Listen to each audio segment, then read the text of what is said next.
예, 아유, 좋습니다. 감사합니다. 연일되는 우리 40일 특세 가운데 이렇게 많은 분들이 나와서 함께 기도하게 되는 것이 얼마나 영광이고 얼마나 감사한지요. 오늘 나오신 분들에게도 하나님의 놀라운 은혜와 복이, 하나님의 놀라운 축복이 충만하게 임하게 되길 주님의 이름으로 간절히 축원드립니다. 잘 되는 복이 있으시길 간절히 축원합니다.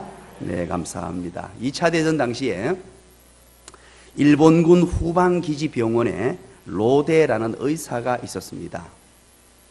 이는 미군 포로들을 잡아가지고 인체 실험을 담당하는 그런 담당 의사였습니다. 사람의 오장육부를 이제 해부합니다. 몸을 해부해가지고 몸의 허파를 얼마쯤 잘라냈을 때까지 이 사람이 사는가, 사람의 간을 얼마 정도 잘라낼 때까지 사람이 죽지 않고 사는가, 이런 연구를 하고 이런 실험을 하는 의사가 바로 로데라는 의사였습니다. 정말로 잔인한 실험이지요. 사람의 해부를 해가지고 그걸 일일이 하게 되니까요, 끔찍한 일 아닙니까? 그런데 어느 날 로데는 미쳐버리고 말았습니다. 양심의 가책 때문에 미쳐버린 것이 아닙니다. 오히려 반대로 이런 끔찍한 일을 함에도 불구하고 양심의 고통을 점점 잃어버리고 있었으며, 심지어는 이상한 쾌감마저 느끼게 되더라는 것입니다. 이상야릇한 어떤 재미를 느껴가는 자신의 모습을 보면서 너무 놀라서 내 양심을 돌려주세요 하다가 미쳐버리고 말았다는 것입니다. 이 이야기는 엔도 슈샤쿠의 단편 소설 바다와 독약이라는 곳에 나오는 이야기입니다. 작가가 이야기하고 싶었던 것이 있습니다. 바로 생명의 소중함을 망각한 잔인한 인간성을 나무라고 싶었던 것입니다. 사랑하는 여러분, 오늘 우리는 하나님 앞에 섰습니다. 한 생명의 소중함을 기억하고 있는지요? 우리 주님이 그토록 소중히 여기시는 한 생명의 소중함, 한 영혼의 소중함을 뼈저리게 가슴 속에 되새기고 있는가요? 아니면 어떤 환경적 요인 때문에 주님이 그토록 사랑하시고 그토록 소중히 여기시는 이 영혼의 소중함을 망각하고 다른 곳의 소중함을 가지고 다른 곳을 최고로 여기고 살고 있지는 않는가 하는 것입니다. 누가복음에 보시면 7장, 특별히 누가복음 7장에 아주 재미있는 장면이 등장합니다. 일단에 한 무리가 쫙 몰려 나옵니다. 그 무리는 누구의 무리였냐? 나인성 과부가 아들이 죽었어요. 아들이 죽어서 장례 행렬입니다. 죽음의 행렬입니다. 그 일련의 무리들이 장례를 치른다고 쫙 몰려들고 가고 있어요. 그런데 그 반대편에 예수님이 제자들과 함께 일련의 무리가 쫙 몰려옵니다. 두 무리가 만나게 돼요. 두 행렬이 만납니다. 한 행렬은 죽음의 행렬이요, 한 행렬은 예수 그리스도 생명의 행렬이었습니다. 그런데 놀라운 일이 발생했어요. 그 두 무리가 만났을 때 놀라운 일이 발생했습니다. 예수 그리스도의 무리를 만났을 때, 생명의 무리를 만났을 때 이 죽음의 무리가, 죽음이 벌떡 일어나는 놀라운 역사가 나타난 줄 믿으시기 바랍니다. 기가 막히지 않습니까? 오늘 우리는 크게 두 무리들이 함께 섞여 살고 있습니다.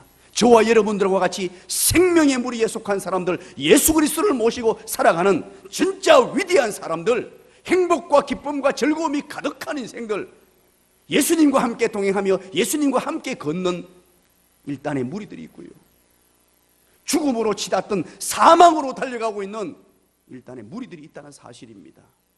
오늘 새벽을 깨우신 여러분들은 영적인 눈을 뜨십시오. 그리고 주변을 한번 돌아보십시오. 수많은 사람들을 만납니다. 좋은 옷을 입고 있습니다. 머리를 예쁘게 하고 있습니다. 화장을 예쁘게 하고 있습니다. 값비싼 그런 장신구를 달고 다닙니다. 그런데 그들의 영적 모습을 봐야 합니다. 죽음으로 달려가고 있는 그들의 모습을 진정으로 봐야 합니다. 예수님께서 사람들을 보시면서 특별히 하나님을 모르는 사람들을 보실 때 어떻게 보셨는가 하는 단어가 하나 있습니다. 불쌍히 여기셨다라는 단어를 쓰는데요, 예수님이 사람을 보실 때 이 단어가 약 12번 정도 신약 성경에 등장합니다. 불쌍히 여기셨다. 이 말은 스프랑크니조마이라는 헬라어를 씁니다. 스프랑크니조마이. 물 위에 섞여 있는 사람들을 보거나 아니면 예수를 모르는 사람들을 볼 때마다 불쌍히 여겼다. 스프랑크니조마이. 이 단어는 뭐냐? 고통을 함께 나눈다. 즉 원어의 뜻이 내장이 뒤틀릴 정도의 고통을 느꼈다는 것입니다. 1장 41절 보시죠. 1장 41절. 거기에 예수께서 어떻게 얘기했다고요? 그때 쓰는 단어입니다. 누구를요? 한 나병 환자, 스프링크나 조마이. 우리 주님께서는 늘 사람들을 대할 때 하나님을 모르는 자, 예수 그리스도를 모르는 자, 구원이 없는 자들을 바라보실 때 늘 가졌던 마음이 내장이 뒤틀릴 정도의 그런 안타까운 마음, 긍휼히 여기는 마음, 불쌍히 여기는 마음을 늘 가지고 바라보셨다는 거예요. 오늘 우리가 이 땅을 살면서 행복을 누린 자로서, 예수 그리스도를 믿고 기쁨을 누린 자로서, 예수님 만나서 너무 행복한 자로서 저 영적 세계에서 아직 구원을 얻지 못한 사람들을 바라볼 때에 이런 예수님의 마음을 소유하게 되시기를 주님의 이름으로 간절히 축원합니다. 간절히 축원합니다. 불쌍히 여기는 마음이 있어야 돼요. 영적인 눈이 떠져져서, 영안이 떠져져서 저 사람의 세상적으로는 좀 잘 나가는 것 같습니다. 좋은 옷을 입고 있습니다. 좀 이렇게 어떤 부자 같습니다. 건강한 사람 같습니다. 그런데 그들의 영적 세계에서는요, 풀리지 않는 문제를 안고 삽니다. 답답한 마음을 갖고 삽니다. 인생의 그 크나큰 고통을, 절망을 속에 품고 사는 인생들을 바라볼 수 있는 눈을 가져야 된다는 거예요. 오늘 우리는 마가복음 2장을 펼쳐놓았습니다. 한 중풍병자가 오늘 본문에 등장하게 되지요. 1절은 이렇게 시작합니다. 여러분 한번 볼까요? 1절 다 같이 봅니다. 시작. 수일 후에 예수께서 다시 가버나움에 들어가시니 집에 계시다는 소문이 들린지라. 아멘. 우리가 지금 마가복음을 쭉 살피는 가운데 있죠. 지금 예수님이 하시는 일은 뭐냐? 갈릴리 순회 전도를 하고 있습니다. 순회 전도를 쭉 하며 갈릴리를 돌다가 다시 어디에 왔느냐? 가버나움에 오셨다는 거예요. 가버나움 하면 여러분들, 제가 몇 번 말씀드렸죠? 가버나움 입구에 뭐라고 적혔다고요? 타운 오브 지저스, 예수님의 도시. 예수님이 그곳에서 얼마나 많은 사랑을 베푸시고 예수님께서 그곳을 얼마나 중요하게 여기는지, 그곳에 또 누구의 집이 있다고요? 거기 회당에 한 20m, 10m 옆에 누구 집이 있죠? 베드로의 집이 있다 그랬죠. 오늘 집에 들어가셨다라고 그러는데 누구 집에 들어갔을까요? 가버나움에 오셔가지고 집에 들어가셨다 그래요. 누구 집에 들어갔을까요? 따라서 하시기 바랍니다. 잘 모른다. 그냥 집에 들어갔다 했기 때문에 우리 잘 몰라요. 예수님의 집인지 뭐 누구 집인지 모르지만 집에 들어갔다. 그러나 단지 추측은 가능하죠. 신학자들이 이게 몇 가지로 분류합니다만은 예수님이 기거하는 집이 있었다 그러기도 하고요. 뭐 하는데 그것보다는 우리가 지난 시간에 살폈던 대로 베드로의 집에 들어가셨을 확률이 가장 많은 것으로 보입니다. 가버나움에 오셔가지고 집에 들어갔으니까 2절에 보세요. 이제 순회 전도를 하다가 이제 예수님이 다시 가버나움에 오셨어요. 가버나움에서 수많은 기적을 행하시고 베드로의 장모의 열병도 고치시고 수많은 역사를 베푸셨던 그 예수님께서 다시 가버나움에 오셨다는 거예요. 오시고 난 뒤에 2절 놀라운 일이 발생합니다. 2절 다 같이 한번 읽어볼게요. 시작. 많은 사람이 모여서 문 앞까지도 들었을 자리가 없게 되었는데 예수께서 그들에게 도를 말씀하시더니 참 많은 사람들이 모여들었다는 겁니다. 벌써 이제 슈퍼스타가 되었어요. 연사마, 예사마가 되셨단 말이에요. 어마어마하게 많은 사람들이 모여가지고 문 앞에 설 자리까지 없을 정도로 이것은 엄청나게 많은 사람들이 예수님을 찾아왔다는 것입니다. 예수님의 소문이 나기 시작했습니다. 그래서 3절에 보십시오. 사람들이 한 중풍병자를 4사람에게 메워가지고 예수께로 왔다라고 기록합니다. 한 중풍병자가 등장합니다. 예수님의 권세 있는 가르침과 병자들과 귀신들을 쫓아내고 수많은 이적들을 베푸셨으니까 이 병자를 불쌍히 여기는 사람이 이 4사람의 친구가 이제 예수님에게 데리고 왔다는 것입니다. 여기서 이제 중풍병자가 중요합니다. 성경에 때로 중풍병자가 종종 등장하지요. 다른 병들보다 좀 많이 등장합니다. 왜 그럴까요? 중풍병의 특성 때문에 그렇습니다. 중풍병은 암처럼 치명적인 병도 아닙니다. 문둥병처럼 더러운 병도 아닙니다. 콜레라 같은 병처럼 급사하는 병도 아니에요. 이 중풍병은 무기력해지는 병입니다. 중풍병은 자기 혼자로서는 마음대로 행동할 수 없으며 심한 경우에는 전적으로 남에게 의존해야 되는 병입니다. 자기 혼자 어떻게 감당할 수 없고 자기 혼자 힘으로는 꼼짝도 할 수 없는 상황까지 나타나게 되는, 그래서 이 중풍병자라는 것은 모든 인생의 실상임을 우리에게 말해주는 거예요. 우리의 연약한 인간들은 나 혼자 아무것도 할 수 없다는 거예요. 연약한 인생들은 나 혼자 어떻게 할 수 없는 그런 존재입니다. 특별히 나 혼자 예수님에게 나갈 수 없습니다. 나 혼자 구원에 이를 수 없습니다. 나 혼자 어떻게 도무지 할 방법이 없는 연약한 인생들, 누군가의 도움이 반드시 필요한 인생, 이것이 뭐냐? 모든 인생들의 실상이라는 것입니다. 이 세상 사람 모든 사람들은 겉으로 멀쩡하지만 영적 중풍병에 걸려서 주님 앞에 나오고 싶어도 나올 수 없습니다. 주님 앞에 나와서 구원을 받고 싶어도 받을 방법이 없어요. 그런 존재들이 바로 우리라는 것입니다. 그래서 중풍병자를 등장시켜가지고 이 중풍병자를 구원하시는 우리 주님, 중풍병자를 살려내시는 주님, 어떻게 중풍병자가 하나님의 자녀가 되는가 하는 것들을 소개하고 있는 것입니다. 중풍병자에게는 도움이 필요합니다. 성령님의 도움이 필요하죠. 성령님과 더불어 그를 전도해야 될 전도자의 도움이 필요하다는 것입니다. 특별히 이 죄 문제를 스스로 해결할 수 없어요. 주님 앞에 나와서 주님 앞에 나오는 방법도 모르고 어떻게 나와야 될지도 모릅니다. 반신불수의 인간 중풍병자의 모습으로는 구원에 이를 수 없다는 것입니다. 스스로의 힘으로는 예수 그리스도께 나아갈 능력조차 없는 중증 환자, 그래서 건강한 사람의 도움이 필요한 사람, 그래서 오늘 본문에 그 사람이 네 사람이 등장합니다. 네 사람이 등장합니다. 중풍병자를 도와줄 사람, 영적으로 죽어가는 영적 중풍병에 걸려있는 수많은 사람들을 여러분 떠올려 보십시오. 저와 여러분 주변에 있는 수많은 사람들을 떠올려 보십시오. 우리는 40일 천국잔치를 진행하는 중에 있습니다. 천국잔치 마지막 말미에 열심히 기도해서 영적 싸움을 싸운 후에 사탄에게 묶여있던 영적 중풍병에 걸려있던 저들을 살려내는 이런 기적을 보게 될 줄로 믿으시기를 간절히 축원합니다. 이번에 우리가 수많은 영혼들을 살려내야 돼요. 영적 중풍병에 걸려서 혼자 어쩔 수 없이 방황하는 저들을 살려내야 돼요. 그걸 누가 하느냐? 도울 사람이 필요한데, 그 4명의 친구가 필요한데, 그 4명의 친구가 바로 여러분과 제가 되기를 주님의 이름으로 간절히 축원합니다. 여러분의 VIP들 잘 계십니까? 여러분들이 도울 자 잘 계십니까? 영적 중풍병에 걸리는 분들 잘 계십니까? 복음을 전한다는 것은, 그들을 도운다는 것은 쉬운 일이 아닙니다. 왜? 영적 전쟁에서 사투를 벌이는 거예요.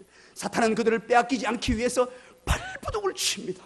그래서 기도하지 않고는요 그들을 살려낼 방법이 없어요. 성령의 도우심이 필요한데, 성령의 도우심을 받을 만한 친구들 4명이 함께 해야 돼요. 4명의 친구가 필요합니다. 나를 죄악의 중병에서 건지신 하나님, 나도 누군가의 사랑 때문에, 나도 누군가의 4명의 친구 때문에 이 자리에 있지 않습니까? 저도 4명의 친구가 있었어요. 실제로 4명이 아니고 4명의 친구와 같은 사람이 있었단 말이에요. 그가 누구냐? 우리 할머니입니다. 할머니 얘기 오랜만에 하니까 기분 좋죠? 꿈에도 그리우신 우리 할머니, 그 할머니를 통하여 우리 가정에 복음이 들어왔단 말이에요.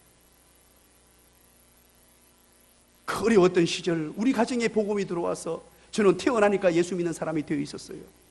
그래서 지금도 자나깨나 우리 할머니가 늘 그리워요. 늘 그립습니다.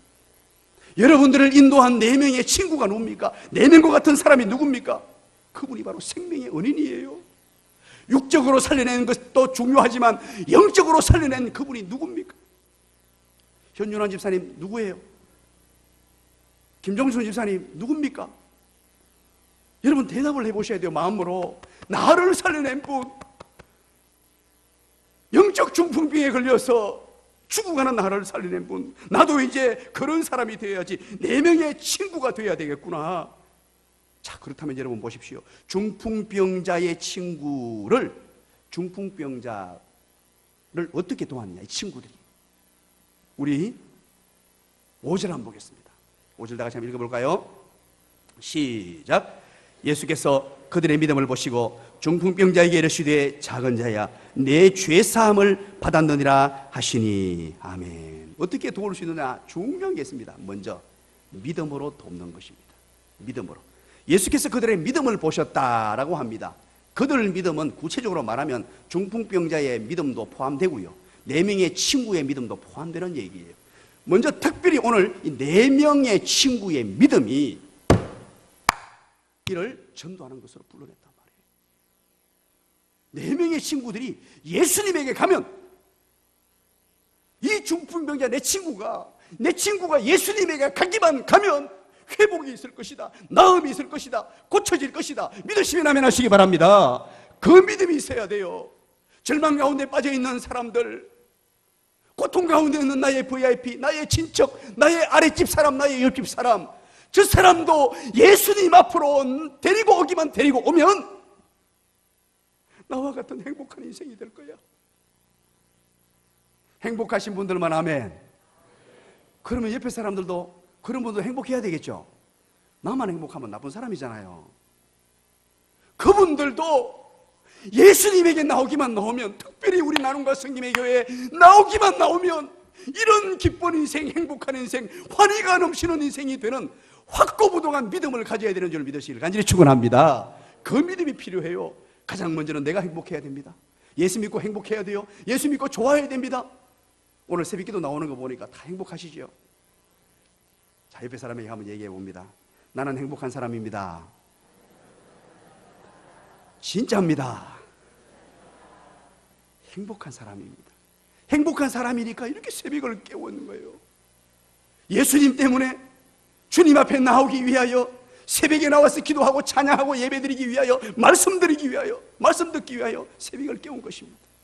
이 행복한 것들을 전해줄 때 그들도 동일한 행복을 누리고 환희가 가득한 인생, 정말로 행복 가득한 인생이 된다는 것을 먼저 믿음이, 확고한 믿음이 있어야 됩니다. 두 번째입니다.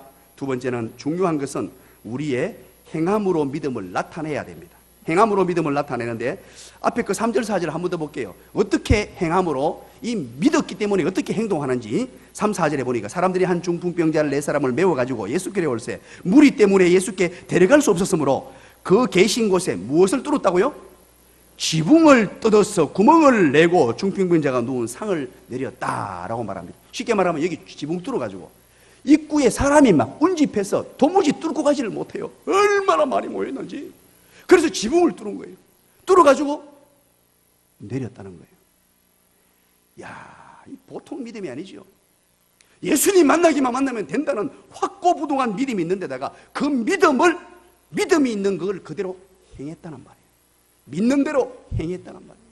머릿속으로만 알고 있지 않았습니다. 아이고, 저 사람도 예수님 만나면 될 텐데, 저 사람도 예수님에게 나오면 될 텐데, 그리고 혼자 생각하고 좋아하지 않았다는 거예요. 그걸 믿었기 때문에 지붕까지 뚫어가지고 주변 사람들이 깜짝 놀랐어요. 물론 우리 이 지붕처럼 탄탄한 지붕이 아닙니다. 팔레스틴은 그냥 여자분들이 가가지고 이렇게 뜯어낼 정도로 그렇게 이제 지붕이 좀 허술한 편이에요.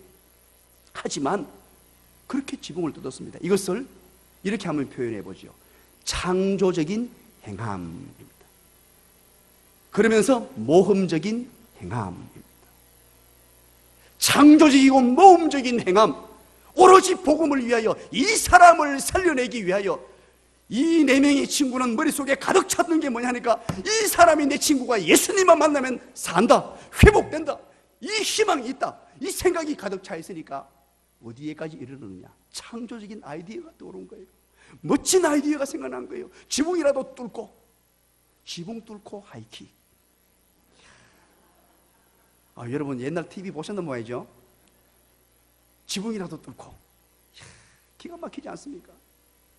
우리에게도 이런 창조적인 행함이 필요합니다. 하나님의 복음을 전하기 위해서 정말로 그 영혼을 사랑하면요, 나만의 아주 멋지고 독특하고 특별한 방법이 생겨나게 돼요. 하나님이 지혜를 주십니다. 그건 천편일률적인 방법이 아닙니다. 그 영혼을 사랑하는 마음으로 이분이 예수님 만나면 된다는 확고부동한 믿음이 있으면, 그리고 이 영혼을 사랑하고 기도 열심히 하다 보면 하나님께서 창조적인 아이디어를, 창조적인 행함을 허락하신다는 것입니다. 여러분, 어떤 사람은요 이렇게 전도하는 사람이 있답니다. 어떤 사람은 매일 7명을 만난답니다. 7명을 만나서 전도지를 7장씩 배부한다 그래요. 왜냐니까 자기 나름대로 7이라는 숫자는 성경의 완전수니까, 그래서 1년을 합쳐보니까 2555장의 전도지를 뿌린다는 거예요. 그러면서 나름대로 원칙을 세워놓고 나는 전도하는 삶을 살겠다, 이렇게 전도하는 분도 있고, 어떤 이는 앉아있는 사람들에게 복음 전도지만 전달한답니다. 그 이유가 뭐겠습니까? 야, 여러분 훌륭합니다. 앉아있는 사람들은 시간 없어가지고 앉아있으니까, 시간 남아가 앉아있으니까 읽어본다는 거예요. 길 가는 사람들은 줘보면 다 내버려버리지만, 앉아있는 사람들에만 주겠다는 나름대로의 원칙을 정해서 전하는 사람도 있고요. 어떤 사람들은 전도하려고 결심한 사람들의 이름을 고백이 적어가지고 코팅해서 성경에다 딱 붙여놓고 매일 읽고 전도하는 사람이 있고, 또 어떤 사람은 어린이부를 전도하기 위해서 열심히 전도하면서 방문을 합니다. 계속 방문을 하는데, 어떤 날 집에서 어머니 아버지가 왜 자꾸 우리 집 애를 꼬시냐고, 하지 말라고 그렇게 꾸중을 했다 그래요. 그런데도 계속 찾아가서 19번째를 찾아갔대요. 다시 한번 말씀드립니다. 여러분들은 한 190분 찾아가니까 19번 캐도 뭐 별로 놀라지도 않는데, 그렇게 해서 핍박을 받으면서 아이를 위해서 19번을 찾아갔대요. 저를 위해 제일 많이 놀라시네. 고맙습니다. 그때 19번째 드디어 그 어머니가 이런 얘기를 하더래요. 우리 아이를 향해서 이런 관심과 사랑을 보여주는 사람은 처음이었다고. 그래서 내가 알아가지고 이제 내가 교회 보내줄게, 그렇게 얘기했다는 거예요. 나름대로의 창조적 아이디어, 창조적 행함이지요. 제가 부산에 있을 때 그곳은 굉장히 낙후된 도시예요. 가난한 사람들이 많고 전부 다 연세 드신 어른들입니다. 어른들을 어떻게 전도할까, 어떻게 쉽게 전도하고 그분들에게 영혼을 섬길까 고민하다가 무료 급식을 했어요. 교회에서 무료 급식을 했는데, 목요일마다 11시 반이 되면요 동네 사람들이 한 200분이 몰려옵니다. 야, 좀 놀라줄 만도 한데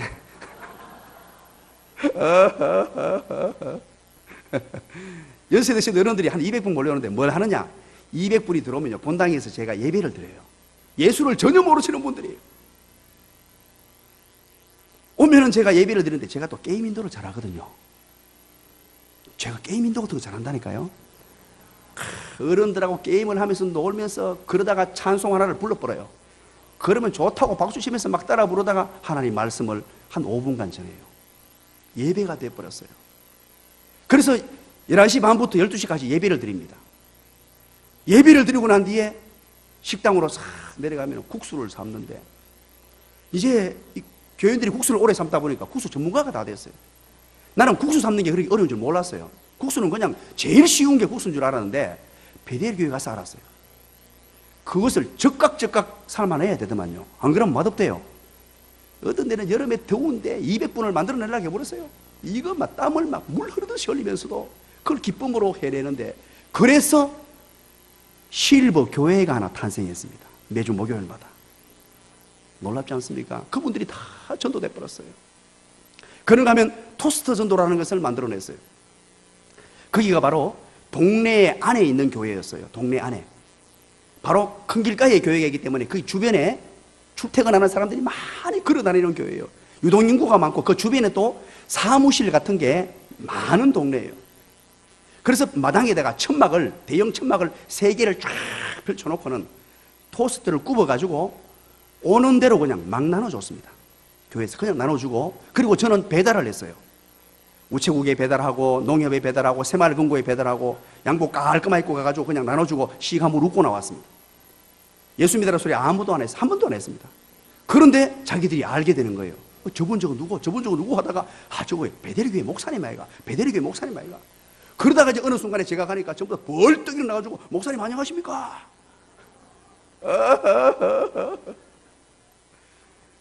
그 교회의 특성을 따라서, 그 동네의 분위기에 따라서 창조적인 행함 아이디어, 정말로 영혼을 사랑하는 마음을 가지고 있으면요 그런 아이디어들이 생각나야 되고요. 내 나름대로 왜 내가 사는 곳에서 어떻게 하느냐, 이 내 친구들은 이분을 구하기 위하여, 이 친구를 구하기 위하여 지붕이라도 뚫고 해야 되겠다 한 거예요. 그렇다면 여러분 보십시오. 예수님의 앞으로 인도했습니다. 예수님 앞으로 데리고 나왔습니다. 어떤 결과가 왔습니까? 5절 조금 전에 읽었죠. 어떤 결과가 주어졌죠? 이르시되 작은 자야, 그 뒤에 시작, 네 죄사함을 받았느니라. 놀라운 결과가 나왔습니다. 죄사함을 받았습니다. 즉 구원을 받았다는 말이에요. 자, 그러면 여러분에게 한번 물어보겠습니다. 이 중풍병자가 지금 듣고 싶은 얘기가 뭡니까? 네 병이 나았느니라, 그걸 듣고 싶잖아요. 여러분 어떻습니까? 병이 나았느니라가 듣고 싶습니까? 이 구원, 죄사함 받았느니라가 듣고 싶습니까? 이야, 여러분 상당히 지혜롭습니다. 아주 훌륭하시네요. 인간의 근본적이고도 아주 근원적인 중요한 문제가 뭐냐? 이 죄 문제예요. 이 중풍병보다도 이 중풍병자는 잘 몰랐을 수도 있어요. 친구들도 잘 몰랐을 수 있어요. 그러나 인간의 가장 중요하고 가장 근본적이고 가장 원초적인 문제, 이 문제가 해결돼야 되는데, 이게 해결되면 다 해결되는 문제, 그게 바로 구원의 문제인 줄 믿으시기 바랍니다. 바로 죄사함을 받았느니라. 이 중풍병자가 때로는 이걸 더 원하지 않을 수도 있었습니다만, 우리 주님께서는 얼마나 좋으신 분인지, 이 사람에게 가장 중요하게 필요한 게 뭐냐? 구원임을 아시고 구원을 주셨다는 거예요. 예수님에게 나아갔더니만 구원을, 누구든지 예수에게 나아오면 수고하고 무거운 모든 인생들, 나의 VIP들, 내 가족들, 내 친지들, 누구든지 예수 앞에 나오면, 예수님 만나면 새 생명 얻고 죄사함 받고 구원받는 줄 믿으시기를 간절히 축원합니다. 참 행복한 인생 되는 줄 믿으시길 바랍니다. 인생이 완전히 뒤바뀌어지는 고페르니 구스석 혁명이 예수님 앞에 나올 때 일어난다는 사실을 믿으시기를 간절히 축원합니다. 그 일에 하나님이 사용하시는 네 사람, 그게 누구여야 된다고요? 내가 되어야 된다는 말입니다. 내가. 그런데 6절 7절을 보니까 이 상황 가운데 죄사함을 받았느니라고 했을 때 서기관들이 흥분합니다. 흥분하면서 신성모독이라고 막 얘기합니다. 어떻게 네가 죄사함을 받는 그런 하나님의 권한에 도전하느냐, 그런단 말이에요. 그래서 8절부터 10절까지 쭉 설명합니다. 한마디로 말하면 내가 하나님이다 라는 걸 선언하세요. 이 마가복음에서 중요한 주제가 있습니다. 예수님이 누구신가 하는 것입니다. 마가복음에서 끊임없이 우리가 확인해 드릴 게, 예수님이 누구시냐? 예수님이 누구시길래 병자도 고치시고 안전병이도 일으키시고 죽은 사람도 살려내시냐? 예수님이 하나님이신 줄 믿으시기 바랍니다. 예수님이 구세주인 줄 믿으시기 바랍니다. 예수 그리스도, 그분은 그리스도십니다. 나의 주, 나의 하나님.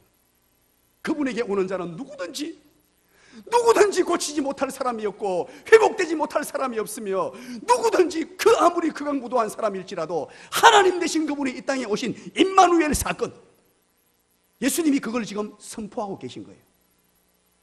그리고 11절 12절 우리 같이 읽겠습니다. 마지막 부분입니다. 시작. 내가 네게 이르노니 일어난 네 상을 가지고 집으로 가라 하시니, 그가 일어나고 상을 가지고 모든 사람 앞에서 나가거늘 그들이 다 놀라 하나님께 영광을 돌리며 이르되 우리가 이런 일을 도무지 보지 못하였다 하더라. 아멘. 결국은 보십시오. 일어나. 중풍병자는 일어나지 못했어요. 들것에 실려가 왔어요. 그런데 일어나. 네 상이란 말은 침상입니다. 네 침상을 가지고 집으로 가라. 그리고 12절에 그가 일어나 그 상을 가지고 모든 사람 앞에 나갔는데, 주변에 모여있던 사람이 깜짝 놀랐습니다. 전부 놀라가, 어찌 이런 일이, 도대체 이게 무슨 일이냐? 우리가 저 사람 다 받지 않느냐? 지붕 타고 이 지붕 뚫고 내려오는 사람, 저 사람 저거, 이야 하고 난리가 난 거예요. 이것은 죄사함을 주실 뿐만 아니라 오늘 11절 12절을 통하여 우리에게 주시는 교훈은 육체적인 도움도 간과하지 않으시는 하나님이시다, 우리 주님이시다는 것을 가르쳐주는 거예요. 육체적인 도움까지도 하나님이 다 부어주시는 분, 우리가 필요한 것들 공급해 주시는 분, 때로는 필요하시다면 나의 병도 고쳐주시고 나에게 물질도 주시고 나에게 건강도 주시고 나의 자녀에게 잘되게 하시고 내 가정에 복 주시고 아멘할 때까지 내 사업장에 복을 주시고, 그런 분이라는 사실을 믿으시기 바랍니다. 영적인 문제뿐만 아니고 육체적인 부분까지, 그것을 전인적인 축복이라 그래요. 우리 주님은 어느 한 곳에 치우친 분이 아니라 하나님의 자녀들이 잘 되기를 바라셔서 육체적인 부분이 가장 우선이지만 그거 외에도 필요한 것 하나님이 공급해 주시는, 이번 40일 동안에 기도 응답의 주인공 되십시오. 기적의 주인공 되십시오. 문제거리가 풀려지는 역사가 나타나기를 원합니다. 중풍병자가 깨끗이 회복되었듯이 회복의 역사가 나타나기를 간절히 축원합니다. 이번에 기도할 때 여러분 이런 은혜를 경험하기를 원합니다. 오늘 이 시간에 함께 기도하기를 원합니다. 사랑하는 여러분, 여러분의 기도 제목이 무엇입니까? 이번에 나올 때 어떤 기도 제목을 가지고 나왔습니까? 하나님이여, 이번에 내가 이 기도 응답의 주인공 되기를 원합니다. 내가 주인공 되기를 원합니다.